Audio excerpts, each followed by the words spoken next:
We must listen to the experts if we want to get through this crisis, people. But who's an expert? And what if the experts disagree? You know, the sheeple never pause to ask these most basic of questions. The great masses of the herd have no idea that there is a disagreement. They're too busy stampeding towards the cliff. So let us pause, consider the input of a few dissenting experts. Not me. I'm not an expert.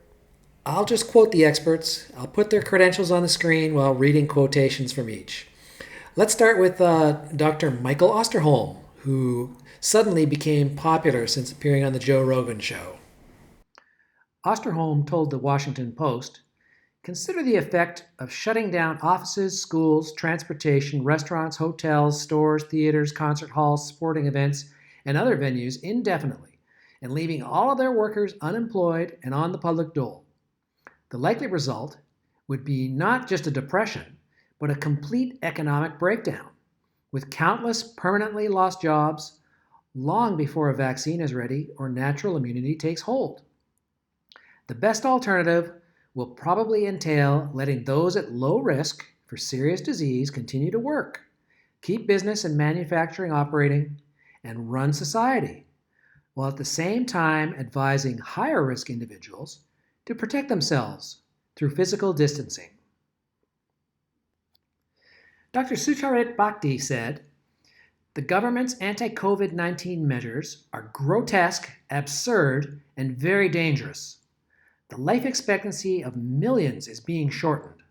The horrifying impact on the world economy threatens the existence of countless people. The consequences on medical care are profound. Already, services to patients in need are reduced, operations canceled, practices emptied, hospital personnel dwindling. All this will impact profoundly on our whole society. All these measures are leading to self-destruction and collective suicide based on nothing but a spook."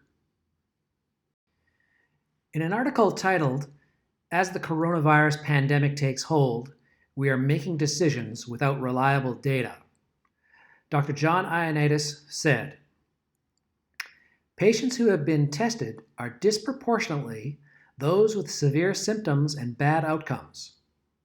If we had not known about a new virus out there and had not checked individuals with PCR tests, the number of total deaths due to influenza-like illness would not seem unusual this year. At most, we might have casually noted that the flu this season seems to be a bit worse than average." Dr. Yoram said, "There's a very good example that we all forget. The swine flu in 2009. That was a virus that reached the world from Mexico, and until today, there is no vaccination against it. But so what? At that time, there was no Facebook, or there was, but maybe it was still in its infancy. The coronavirus, in contrast, is a virus with public relations, and whoever thinks that governments end viruses is wrong." Dr. Wolfgang Woodart said, "Politicians are being courted by scientists who want to be important, to get money for their institutions. Scientists who just swim along in the mainstream and want their part of it. And what is missing right now is a rational way of looking at things. We should be asking questions like, how did you find out this virus was dangerous? How was it before? Didn't we have the same thing last year? Is it even something new? That's missing." For asking these questions and others like them, Dr. Woodart has since been banned from German media. Oh, is this getting too one-sided? Okay, let's see what CNN darling Dr. Anthony Fauci had to say in a March 20 paper that he published in the New England Journal of Medicine. He said, "This suggests that the overall clinical consequences of COVID-19 may ultimately be more akin to those of a severe seasonal influenza, which has a case fatality rate of approximately 0.1%. Dr. Pietro Vernazza said, "We have reliable figures from Italy and a work by epidemiologists which examined the spread in China. This makes it clear that around 85% of all infections have occurred without anyone noticing the infection. 90% of the deceased patients are verifiably over 70 years old. 50% are over 80 years old. If we close the schools, we will prevent the children from quickly becoming immune." Frank Ulrich Montgomery said, "I'm not a fan of lockdown.